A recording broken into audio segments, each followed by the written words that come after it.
মানিকগঞ্জের কালীগঙ্গা নদী এখন অবৈধ বালু খেকোদের কবলে। অবৈধভাবে বালু উত্তোলনের ফলে শত শত বিঘা ফসলি জমি নদী গর্ভে বিলীন হয়ে গেছে।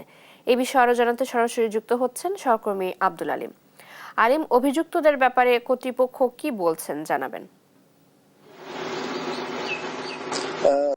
চৈতি, মানিকগঞ্জ পৌর শহরের বেউথা, জয়নগর, আন্ধারমানিক এই এলাকার কুল ঘেঁষে কালীগঙ্গা নদী প্রবাহিত। এই কালীগঙ্গা নদীর বেউথা মোড়ে আমি এখন আছি। তো আমরা দেখাতে চাই যে এই বেউথা কালীগঙ্গা নদীর থেকে কিন্তু 3-4টি পয়েন্টে এই দিন রাত 24 ঘন্টায় কিন্তু বালি উত্তোলন করছে একটি প্রভাবশালী মহল। আমরা যতটুকু জানতে পেরেছি যে জেলা যুব দলের সাবেক সিনিয়র সহসভাপতি এবং বর্তমান যুবদল আহ্বায়ক কমিটির সদস্য সবুর উদ্দিনের নেতৃত্বে এই বালু উত্তোলন চালাচ্ছে বলে আমরা জানতে পেরেছি। তো আমরা এ বিষয়ে আরো যেটি জানতে পেরেছি যে এই কৃষকরা যাদের এই বালু উত্তোলনের ফলে শত শত বিঘা কৃষি জমি এবং ঘরবাড়ি নদীগর্ভে বিলীন হয়েছে, তারা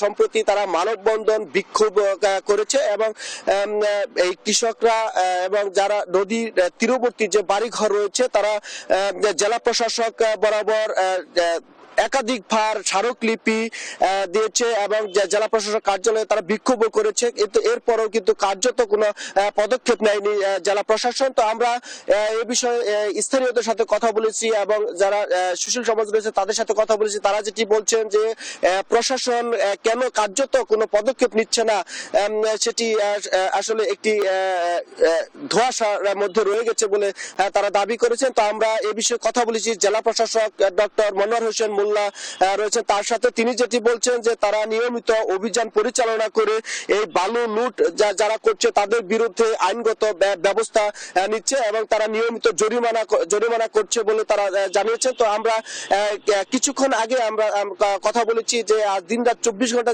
যে বালু উত্তোলন করছে এই উত্তোলনের বিরুদ্ধে আপনারা কি ব্যবস্থা নিচ্ছেন না কেন। তখন তারা যেটি বলছেন যে তারা মাঝে মধ্যে যে অভিযান পরিচালনা করবে কিছুদিন বন্ধ থাকে, তারপর আবার রাতের আধারে এই ড্রেজার মেশিন দিয়ে কিন্তু এই নদীর মাটি বালু কিন্তু তারা লুট করছে। তো তাদের এই অভিযান অব্যাহত আছে বলে তারা জানিয়েছেন। তো চৈতি, এই ছিল আমার কাছে কালীগঙ্গা নদীর যে বালু লুট করছে বিএনপির যে যুব দলের নেতারা তার সর্বশেষ খবর। আলিম, ধন্যবাদ আপনাকে।